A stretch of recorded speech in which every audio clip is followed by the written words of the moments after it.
Friends, आज अपने करते हैं 10th क्लास में चैप्टर नंबर 15 वृत्त की परिधि एवं क्षेत्रफल।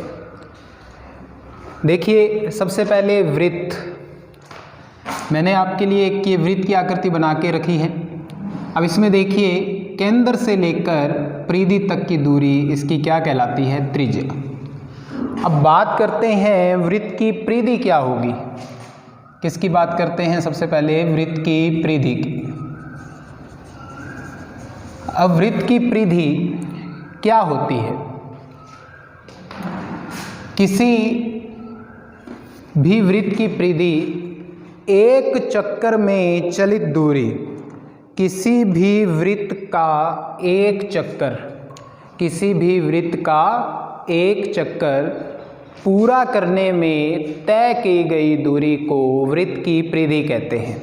किसी भी वृत्त की परिधि क्या कहलाती है? जैसे अपने यहाँ से चलना प्रारंभ किया और एक राउंड पूरा करके वापस यहीं पे आ गए, तो ये क्या कहलाएगी? वृत्त की परिधि या वृत्त का परिमाप, या वृत्त का परिमाप भी इसको कह सकते हैं।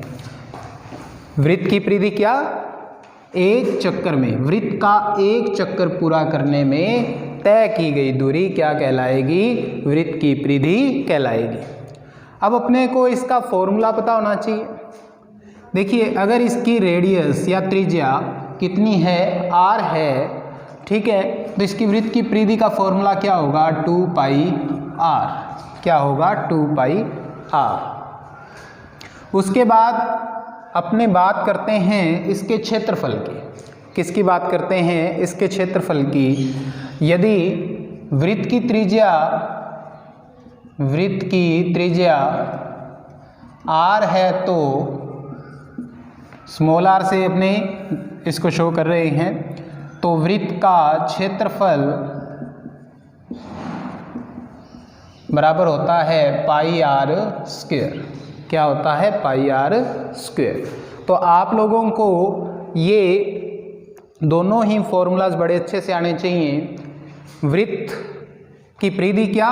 एक चक्कर पूरा करने में, वृत्त का एक चक्कर पूरा करने में तय की गई दूरी वृत्त की परिधि, और परिधि का फॉर्मूला 2 पाई r, और वृत्त के क्षेत्रफल का पाई r स्क्वायर।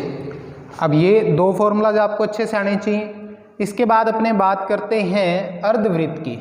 अर्धवृत्त की देखिए, अर्धवृत्त क्या होता है? अर्धवृत्त, ये अर्धवृत्त की अपने पास शेप है, ठीक है। ये इसकी यहाँ से लेकर यहाँ तक इतनी इतनी क्या कहलाएगी? रेडियस। और अगर इसको पूरा मिला दिया जाए तो आप लोगों को पता ही है, ये पूरा क्या बन जाता है? व्यास। क्या बन जाता है? व्यास, ठीक है। क्या बन जाता है? व्यास बन जाता है। तो अपने सबसे पहले बात करते हैं अर्धवृत्त की परिधि की। अब अर्धवृत्त की परिधि क्या होगी? अब अर्धवृत्त की परिधि क्या होगी? अपने यहाँ से लगे राउंड लगाने और यहाँ तक आए, ये अर्धवृत्त की परिधि होगी। क्या होगी? अर्धवृत्त की परिधि। यानी पूरे वृत्त की क्या होती है? 2 पाई r। तो अर्धवृत्त में की परिधि निकालने के लिए अपने 2 से डिवाइड कर देंगे, तो 2 से 2 कैंसिल, यानी कितनी आ जाएगी अर्धवृत्त की परिधि? पाई r।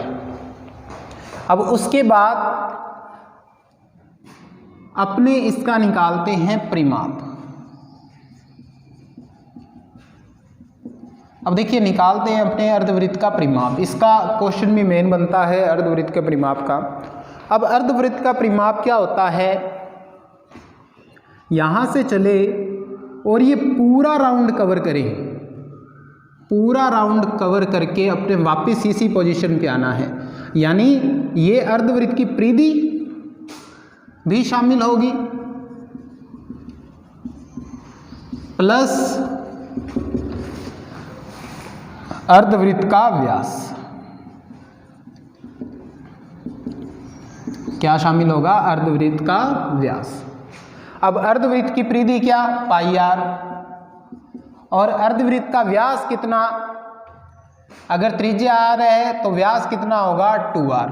व्यास कितना होगा? 2r। क्यों होगा? व्यास त्रिज्या का क्या होता है? दोगुना। मैं यहाँ लिख देता हूँ, व्यास क्या होता है? त्रिज्या का दोगुना। व्यास क्या होता है? त्रिज्या का दोगुना। तो ये अर्धवृत्त का परिमाप है और ये अर्धवृत्त की परिधि है। अब उसके बाद अर्धवृत्त का क्षेत्रफल। अगर आपको वृत्त का क्षेत्रफल आता है तो अर्धवृत्त का क्षेत्रफल लिखने में कोई भी दिक्कत नहीं होगी। वृत्त का क्षेत्रफल क्या है आपके पास? पाई आर स्क्वायर। तो अर्धवृत्त का निकालना है तो इसमें 2 का डिवाइड। तो 3 फॉर्मूलाज ये हैं, 2 फॉर्मूलाज अपने पहले कर चुके हैं, टोटल 5 फॉर्मूलाज हुए। अब अपने इनका एक एक क्वेश्चन करेंगे सभी का, तो बड़े ही ध्यान से देखें। अब अपने स्टार्ट करते हैं 15.1। तो 15.1 करने से पहले आप लोग ये फॉर्मूलाज अपनी फेयर नोटबुक में ज़रूर नोट कर लेंगे, ठीक है। और ये जो भी इसकी शेप्स वगैरह हैं, ठीक है, वो आप बना लेंगे। अब उसके बाद 15.1 पे अपने चलते हैं। 15.1 का फर्स्ट क्वेश्चन अपने करते हैं। एक्सरसाइज 15.1 का फर्स्ट क्वेश्चन क्या कहता है? इसका फर्स्ट क्वेश्चन, एक वृत्त की त्रिज्या 3.5 सेमी है। एक वृत्त की त्रिज्या कितनी है? 3.5 सेमी। अब एक देखिए, एक वृत्त है, उसकी त्रिज्या 3.5, उसकी त्रिज्या कितनी? 3.5 सेमी। अब क्या है इसमें? वृत्त की परिधि तथा क्षेत्रफल ज्ञात कीजिए। वृत्त की परिधि तथा क्षेत्रफल ज्ञात कीजिए। तो देखिए, सबसे पहले अपने लिखते हैं वृत्त की त्रिज्या को किससे लिखते हैं? आर से, स्मॉल आर से लिखते हैं। कितनी? 3.5 सेमी। अब अपने को क्या निकालना है? पहले वृत्त की परिधि। वृत्त की परिधि क्या होती है? वृत्त की परिधि 2 पाई आर। तो पाई की वैल्यू अपने को पता होनी चाहिए, पहले भी अपने जानते हैं। पाई की वैल्यू आपको क्या रखनी है? 22/7। पाई की वैल्यू क्या रखनी है अपने को? 22/7।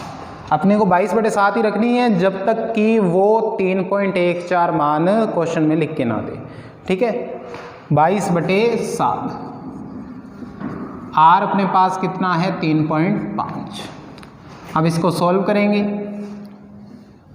7 से 1 कट होगा तो कितने में? 0.5। 7 5 35। एक संख्या के पहले पॉइंट है पीछे से, तो पॉइंट लगा देंगे, ठीक है। अब देखिए, 2 गुणा 22 5 110। एक संख्या के पहले यहाँ पॉइंट, तो यहाँ भी क्या लगा देंगे? पॉइंट। अब देखिए, 11 दूना 22 सेंटीमीटर। अब ये ध्यान रखिए, इसकी इकाई जरूर लगाएं। अगर सेंटीमीटर है तो सेंटीमीटर, अगर मीटर में है तो मीटर, ठीक है। अब उसके बाद बात करते हैं वृत्त के क्षेत्रफल का। वृत्त का क्षेत्रफल, वृत्त का क्षेत्रफल क्या है अपने पास? पाई आर स्क्वायर। क्या है? पाई आर स्क्वायर। पाई की वैल्यू 22/7, आर की वैल्यू 3.5 की स्क्वायर।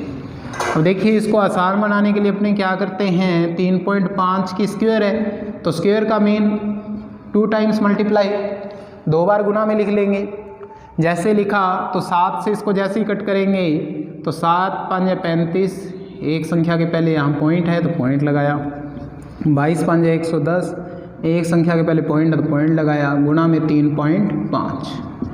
अब देखिए, 11 को 3.5 से अपने क्या कर लेंगे? गुना कर लेंगे। तो करते हैं 11 5 55। कितना अपने पास रह गया? 5। 11 3 33, 33 और 5 38। अब देखिए, यहाँ पे एक संख्या के पहले पॉइंट है, ठीक है, तो कितना होगा? 38.5। या अपने ये जीरो भी शामिल करें तो 38.50 भी लिख लें। 38.5 लिखें या 38.50 लिखें, एक ही बात होती है। अब देखिए, इसकी यूनिट क्षेत्रफल में क्या इकाई आएगी? सेंटीमीटर स्क्वायर लिख सकते हो या फिर क्या लिख सकते हो? वर्ग सेमी। क्या लिख सकते हो? वर्ग सेमी, क्योंकि स्क्वायर को हिंदी में क्या कहते हैं? वर्ग कहते हैं। इसलिए अपने वर्ग सेमी लिखें या सेंटीमीटर स्क्वायर लिखते हैं। Okay students.